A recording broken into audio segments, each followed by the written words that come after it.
It is official. The Pacers will finish with their worst record since the 1980s this season. What went wrong for the team? Why is their defense so bad recently? What can they focus on to rectify these things going into next year? We'll talk about it all today on the Locked On Pacers podcast. You are Locked On Pacers, your daily Indiana Pacers podcast, part of the Locked On Podcast Network, your team every day.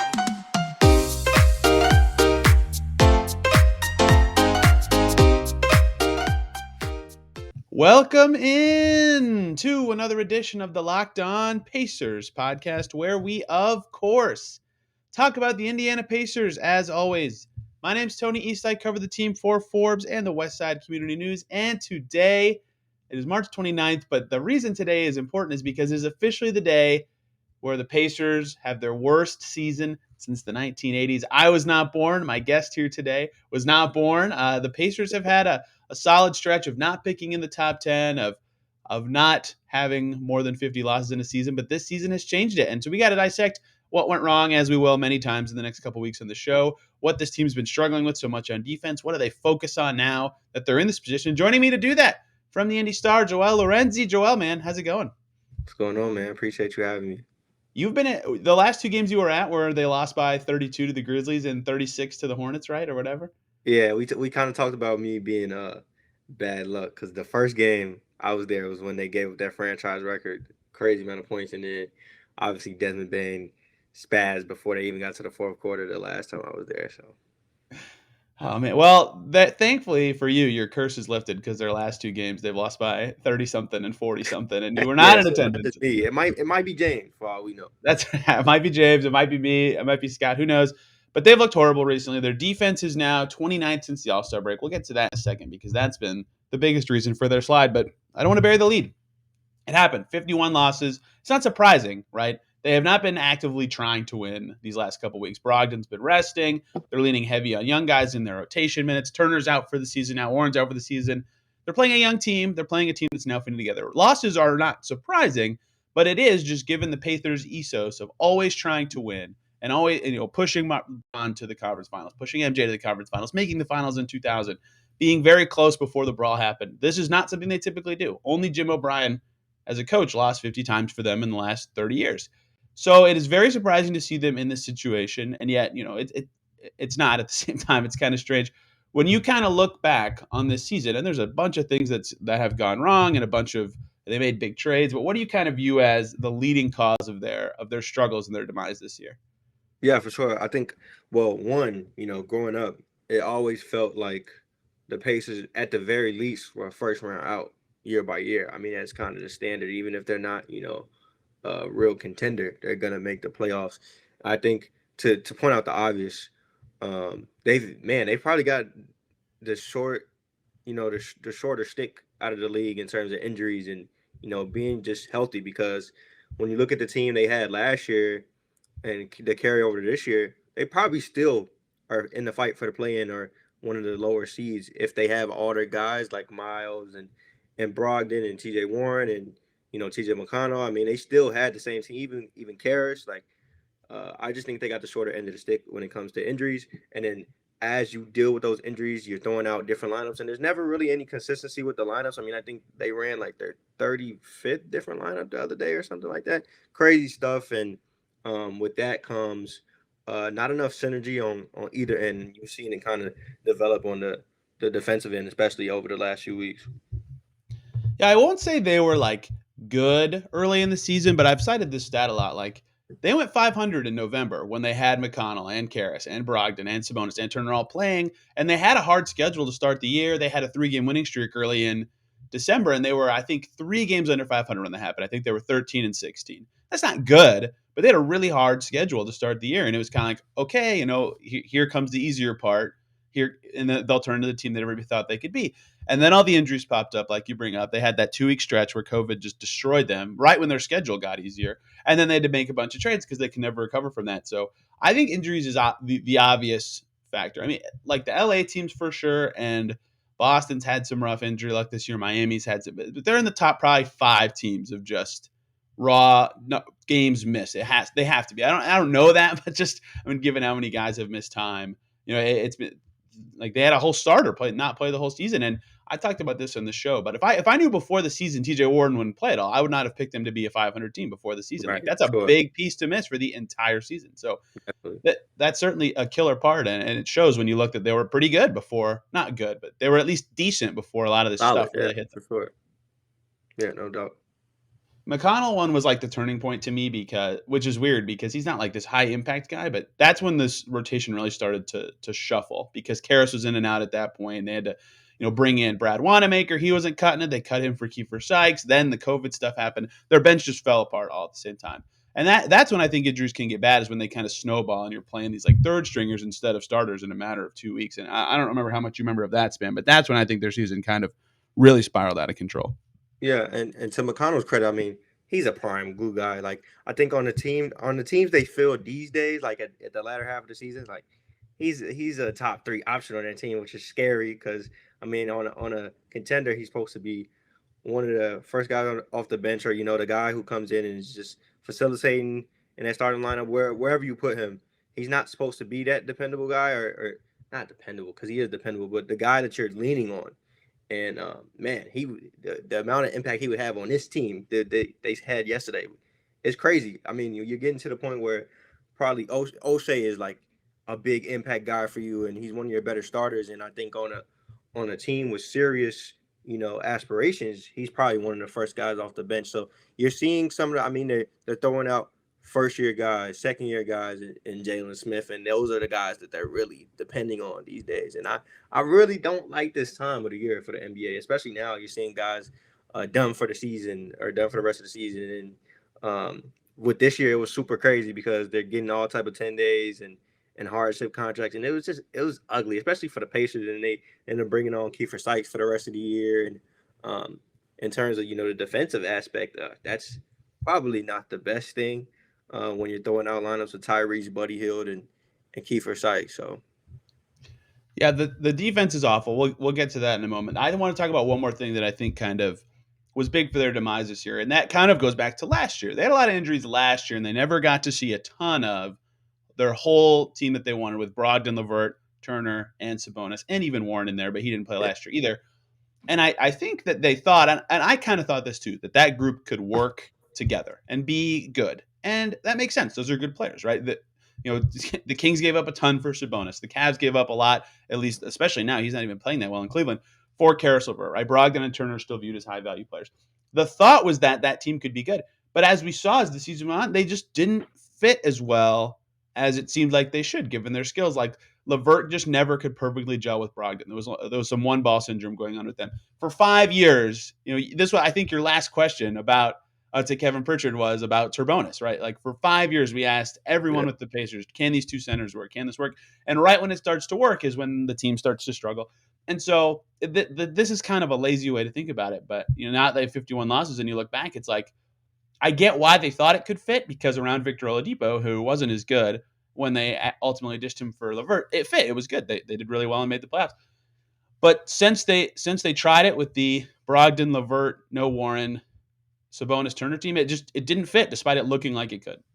yeah, and it probably sucks, right, if you're a Pacers fan, because when the LeVert move happened, it was a great thing. I mean, coming from Brooklyn, he was a great piece for them. And you look at now, it probably speaks more to Rick's philosophy and how he fits in his system. But in Cleveland, I know the first game when he came back, when Cleveland came back to Banker's Life, or Gamebridge, excuse me, Gamebridge. But but when he first came back, I think there was that stretch in the fourth quarter where he's just getting the ball back-to-back possession and just absolutely torching them. I think that's kind of what you want out of Karras is, when you call upon him, maybe not throughout a whole game, constant pick and rolls and really running your offense, but when you call upon him, he gets you those buckets and those closing buckets, which they don't. Not like they've been in situations, a lot of situations where they have to close a game, especially recently. But when you do get in those situations, that's the kind of Karras you expect, and it probably sucked for Pacers fans that it didn't really work that way. Yeah, it didn't fit, and he was never the great clutch player they needed, except for when he was on the Cavs, and he completely clamped Chris Duarte to close that game as well. And the final thing that everybody knows about the season, they can't win a clutch game there. What are they, 4-18 or 4-17 in games decided by 4 or less? And Yeah, some people view it as a luck thing, clutch play, because it's such a small sample of play, and I kind of agree. with that. But there's a point where it's so bad that it's a pattern, and then they just they could not stop anybody when the game was on the line this season. People have always said they don't have a closer. They kind of didn't. You talked about LeVert needing to be that, and he wasn't. But Brogdon had some okay clutch games. Sabonis hit some game winners in the past. They have guys who are like capable. They just could not stop anybody with the game on the line, and they're one of the worst clutch teams ever. So it was just a combination of a ton of things. But the biggest reason on the floor, beyond these little itty bitty injury off court stuff, was the defense. Hey guys, let's take one break here to talk about the good folks over at PrizePicks. Are you looking for a daily fantasy option for the NBA? Then you've got to try the award-winning at PrizePicks Daily Fantasy Made Easy. You pick 2 to 5 players and an over/under on their projections.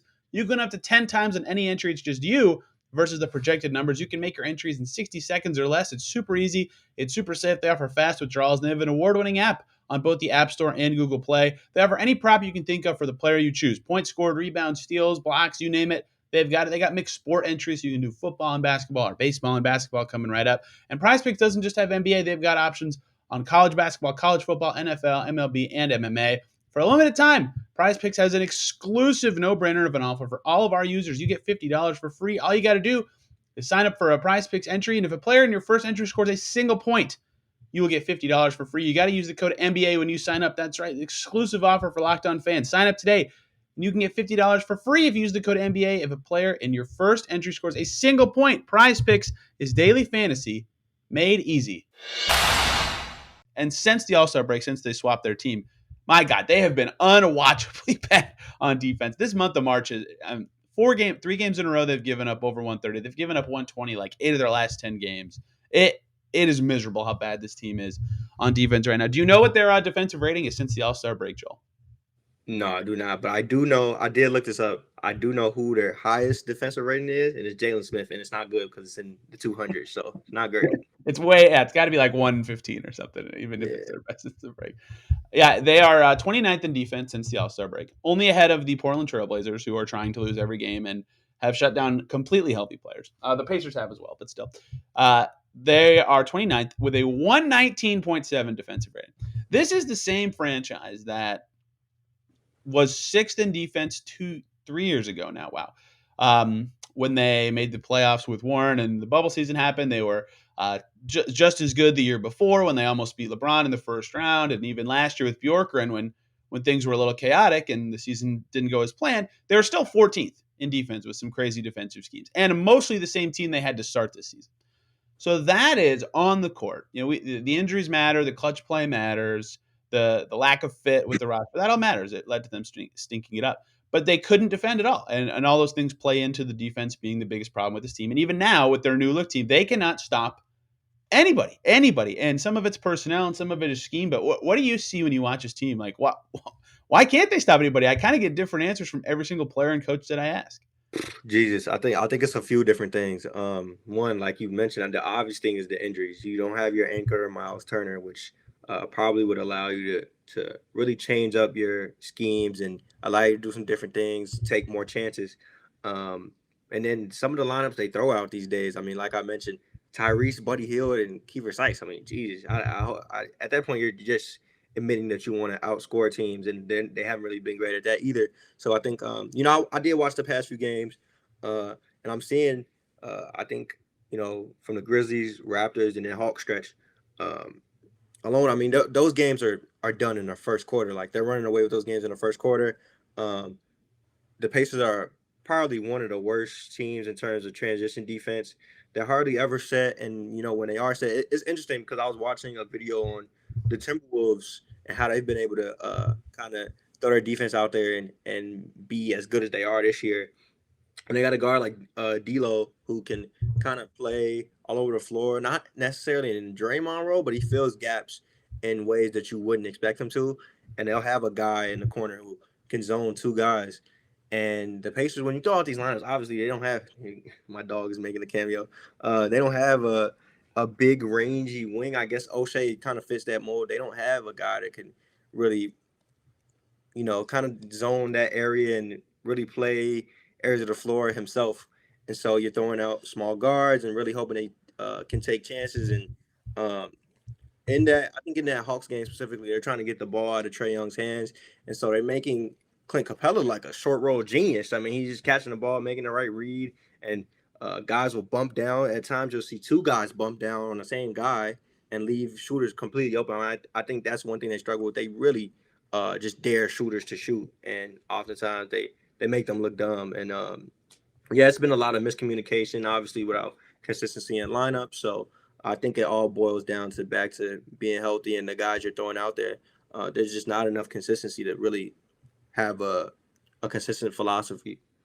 Yeah, the Kiefer Tyrese buddy group was interesting because Rick talked about how he went with Kiefer to get all over Trae Young, and they actually did a pretty good job of stopping Trae Young specifically. You know, what do you have? 14 points Yeah, one day, yeah, 15 points. yeah. Well, Like they they got the stopped ball out of his hands. Yeah, they stopped him, but no one else, right? Because they were sending two to the ball the whole time. So Kiefer fought there, but then the rotation part is where it all broke down, like you kind of yeah, mentioned with this, okay, who's going to cover Clint now? Okay, who's going to cover the shooter now? That's where it all gets lost. And for a little bit after the trades, you heard a lot of this stuff.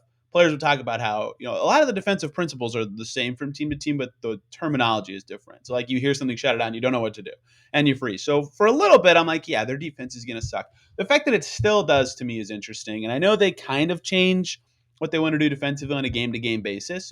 Obviously, you saw what they do to Trae Young is different than what yeah. they're going to do to other teams, but that's hard to do in a regular season to change almost every game like that. A lot of teams have like a more baseline scheme that they can lean on every game, and they implement little tweaks instead of like more grandiose stuff. And I don't want to pretend I know the minutia of what they're changing every single game. I'm not some basketball genius or anything, but But I think next year and even down the stretch of this year, I might just try to get a little more, even more simple on defense than they have been. Just completely basic man-to-man principles for the rest of the season to try to iron out some of these kinks. And yeah, a lot of it is personnel, right? Like no Turner is certainly killer. Brogdon's been resting now. He's one of their better perimeter defenders in general. Like half their team. In fact, I think there was a lineup they had this past weekend where Terry Taylor was the longest tenured pacer, and they signed him in like December, right? Like there's no continuity. None of these guys, have been in the NBA very long. Like yeah, it's not like weird. It's just bad, and they need it to be better. And I think that needs to be a big focus for them down the stretch of this season.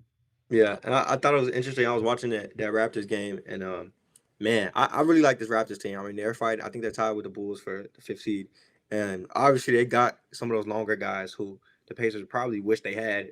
OG, Pascal, Precious off the bench, guys like that can really switch. And if you're in man to man like type philosophies and principles, you can really switch everything. And because like we talked about, because of the personnel, you're doing things that you probably wish you could, or betting on doing things that you wish you could, and it just doesn't work out that way. And in that, I think in that first quarter when the Raptors ran away with the game, essentially, you're seeing them. You're seeing the Raptors on offense straight kill them with dribble drives and just being longer than them, and it really hurts if you're the Pacers. I asked Tyrese about the Pacers' bad defense recently. He brought up two things that, ironically, I didn't notice in general with this team. But one, rebounding, which is interesting. They were a pretty good rebounding team pre-trade deadline.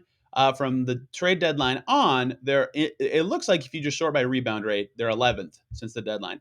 But that's because they're fourth best at offensive rebounding. They're terrible on defense, 24th in defensive rebounding rate since the trade deadline. That's one way that they're getting killed on defense is they're giving the other team extra possessions. And the other way they're giving the other team extra possessions is they have the fourth worst turnover rate since the All-Star break, right? So the easy stuff of just not letting the other team shoot the ball as much or having as many opportunities, they're blowing it there. And again, turnovers can at first be a thing where you have a new team and you're figuring each other out and all that. And they have a lot of aggressive passers. Lance and Tyrese are aggressive passers. Buddy, because he's passing more, is an aggressive passer. Goga has some bad hands. Like, I get why, but it's bad. It's something they need to work on over these last couple of games, and cleaning up turnovers and rebounding will naturally help both their defensive rating and their continuity as they grow for the last 12 days of the season. No doubt, and the turnover thing links directly to them never being set on defense and always looking slow in transition because you're coughing up the ball against a team like the Hawks, and then you're playing behind Trae Young, and that's obviously the worst thing you could do because he's one of the better passers in the league, and he's throwing like three-quarter court lobs at that point, and it's like it gets ugly when you start coughing up the ball, and I think, like you said, I think they're like top five, like bottom of the league in that area, and so it's gotten ugly. And on the rebound front. I saw there was a moment in that Grizzlies game that like completely summarized that. I think Goga had came for like a chase down block at the end of one of the quarters, and nobody's there to clean it up, to grab a board. So the Grizzlies just cleaned it up and got the putback. And it's just you've seen a lot of that when when you throw out Goga as your main big guy. It's probably going to be hard to watch, but I mean it's just the stuff they've had to deal with, and I don't think this season is something to replicate, but it's been one for the books for sure. Yeah, Goga, because of the way he defends pick and rolls, where I think he knows what he's supposed to do, but he's a little slow getting there sometimes. He's out of position to stop the shot, and then because he's helping late, someone else is now out of position for the rebound because they have to come over and stop the big, and then there's a free guard just running around ready to grab the rebound. I've seen that happen a lot, and the flip side happens too, where Goga is guarding a guard, and then the big gets the rebound. It looks like it's his fault. It's not good though. They need to be better in that way on the glass, and that starts with just again base defense stuff. Turnovers is an easy one to clean up. Well, it seems easy at least from our seat, I guess, for them as NBA players. Obviously, it's not as easy, but that seems like stuff they could work on in the last 12 days. Is there anything else beyond defense where they're horrible that if you were in coaches meetings or a player or something, you'd be focused on for the last, because look, they're not making the playoffs. They're probably going to be fifth or sixth in the lottery standings. What would you focus on and try to maximize these last 12 days of the season? One more break here, guys, to talk about the good folks over at Buildbar, who are making the best tasting protein bars ever. And I'm not just saying that. I really mean it, and so do several Locked On Pacers listeners who've tried Built Bar and told me on Twitter that they love them. So what is it? Well, it's the best tasting protein bars out there. Not like those ones you get in the store that are either really chalky or really thick or don't taste at all like the flavor it says it tastes like. They're delicious. They're 100% covered in chocolate, and they taste exactly like the flavor they say they're going to taste like. My favorite, the peanut butter brownie, is absolutely delicious. Tastes like a candy bar. The cookie dough one's really popular. A lot of people love the raspberry one. There's fruit flavors. There's sweet flavors. There's even these puff flavors with marshmallow infusion in them. They're all delicious. You got to try them yourself. And not only are they delicious and taste like a candy bar, they're healthy. They're great for the health conscious person. Low calorie, high protein bars that, again, you can use for a meal replacement or for a snack, however you want to eat them. They got the macros all on their website, but most of them have 130 calories, 4 grams of sugar, 4 net carbs, and 17 grams of protein. Perfect for several instances. You got to try them yourself. Go to built.com, use the promo code LOCKED15 to get 15% off your order. That promo code again is LOCKED15 for 15% off at built.com. You just got to throw your hands up at a certain point in terms of, like you said, they're kind of game to game in terms of the defensive philosophy because obviously they're playing with different lineups and you're seeing different teams who have different philosophies. So it's so hard to really throw something out there consistent. But I think at this point, it's kind of like summer league, right? Like you just kind of got to get the guys who are gonna be there next year, or who you feel have a good chance to be there next year. Just get them the reps, get them on ball reps, get them those reps in the lineup where they're having to kind of make those tough decisions. I think this is a good chance, even though Tyrese probably, I don't know if he plays that whole stretch, but get Tyrese the pick and rolls, all the pick and rolls in the world.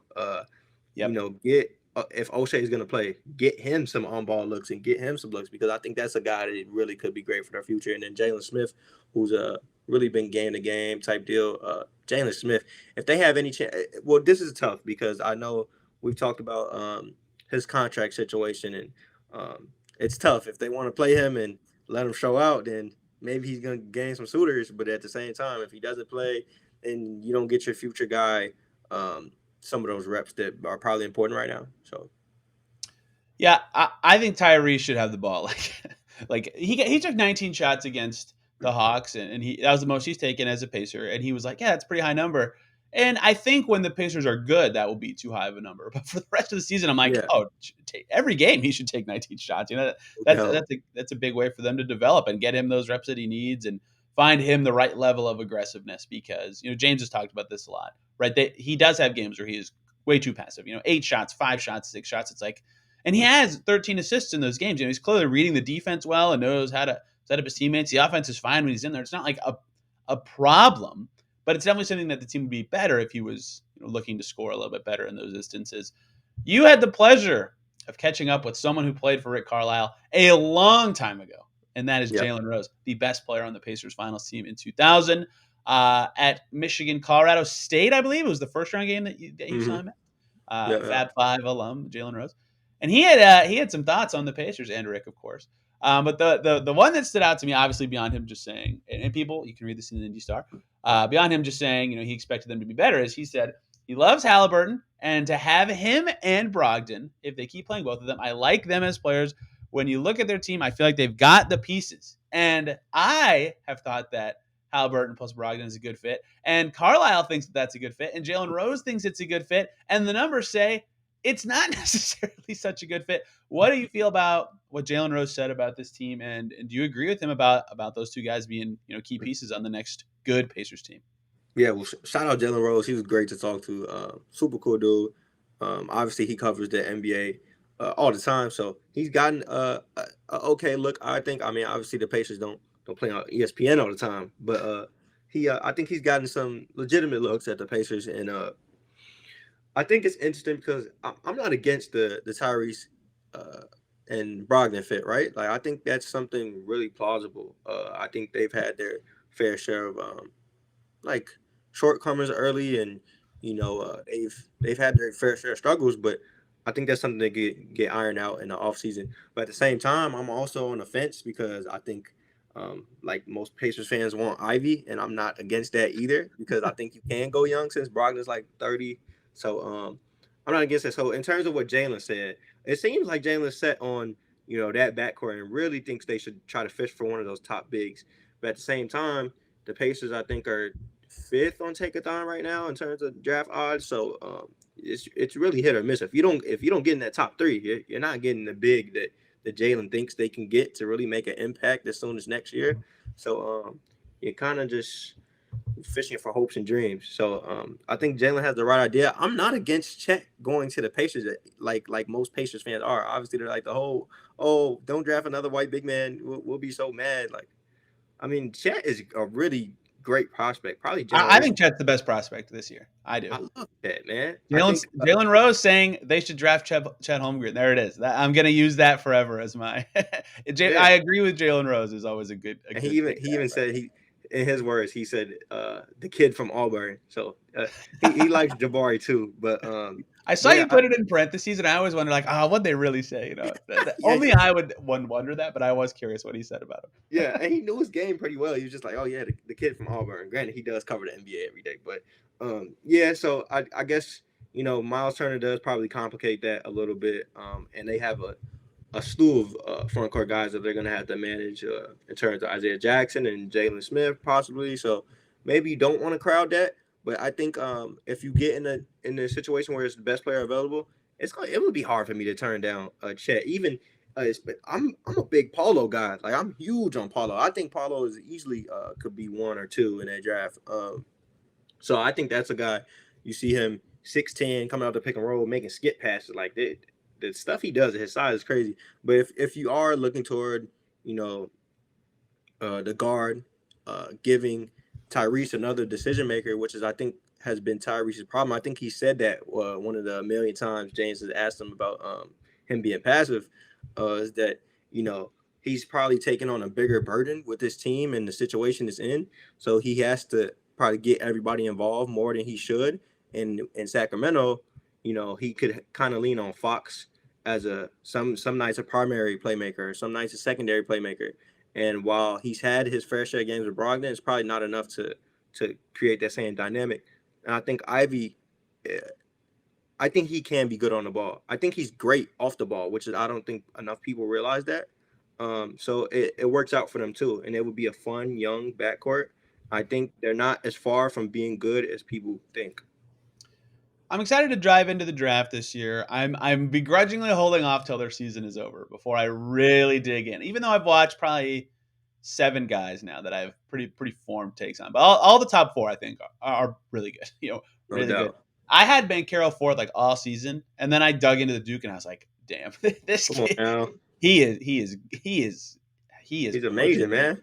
He's He's trying to amazing. push me to move him above Chet. He can play. He is great. So it's a fun top 4, and Jalen's interesting here. I don't know if he didn't say this. I don't think. Maybe you can speak to it because you did the whole conversation. But did he kind of say that he thinks the team they have plus a top pick is good enough to be good again next year? Because that seems like a take that's kind of floated out there, and I'm kind of like, they'll be better certainly, but I don't think that that's enough alone. So Yeah, we'll see. so I don't think he went that far, but I think he did. He acknowledged all the guys that have sat for them. He acknowledged they got the short Right. end of the stick with Miles Turner and T.J. Warren and all these guys that have sat. And I think he knows with those guys in return plus a top pick that they can be solid again. I think he knows that. and I think he understands. I think he's in the boat where he thinks Tyrese can be really a game changer for the franchise. And you add him with all those guys that have missed time plus a top pick, I think he figures that they're like making the right steps, right? I think most people think that because it's hard to not see that. But yeah, I don't think he went that far. But yeah, he definitely acknowledged the whole team as a whole can be something good soon. Jalen Rose is in the He Speaks, I Listen camp of former Pacers. And Mark Monteith did a great story about how many people are named Jalen because of Jalen Rose, including Jalen Smith on the team right now. So I love to hear thoughts from him. That was a cool interview you got there. Joel, thank you for the time today. Much No appreciated. I am doubt. 3 minutes and 24 seconds over the promised time for you, so I apologize for that. Where can people follow you and all your work? Hey man, I think the at linked here. It is. So It's right. Not so everybody is a YouTube watcher. In fact, most people are not. So I still have to ask these questions. oh wow, hey, shout out YouTube, shout out this podcast, and shout out my at is at JX for those who are listening and cannot see me in my horrible cut right now. JX Lorenzi. Same thing on Instagram. You should probably follow me on Twitter though, not Instagram, but same thing on both. Appreciate you for having me, Tony. One of my favorite reporters on this beat. Honestly, you do great stuff. I'm appreciate you for having me on. Seriously. Of course, always fun to chat at games. I hope No you can doubt. get to a couple more before their season ends. So Probably won't thank you need for the me. time. Tomorrow, everybody, we're talking Pacers Nuggets, including the potential MVP in Indy for the first time this season. Hope to see Jokic against the Pacers. Last year, the Pacers did very well against Jokic and also still lost to the Nuggets both times they played. So we'll have to see what happens. Should be fun. We'll, of course, be breaking that down, talking about what the Pacers could do for the last 10 days of the season because it's strange. They're playing 8 random guys on any given night, not expected to win. How they handle that, how Rick Carlisle manages that is very tough. So thank you guys a ton for listening. I'm on Twitter at TEastNBA, and this show is at Locked On Pacers, and we'll see you tomorrow.